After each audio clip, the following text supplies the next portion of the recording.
যদি মোসা আল্লাহ হইবে আর আমি আল্লাহ নবী হইতে হয় থাকি মোসা তো তর্ক লাগিস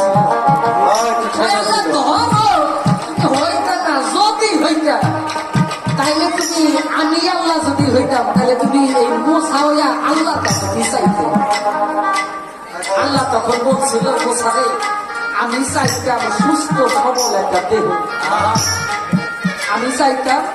সুস্থ সবল একটা দেহ দেহটা যদি ভালো থাকে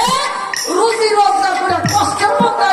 শান্তিতে থাকা যায় আর অর্থ সম্পদ আছে দেহ যদি ভালো না থাকে ওই শান্তি কাজে আসে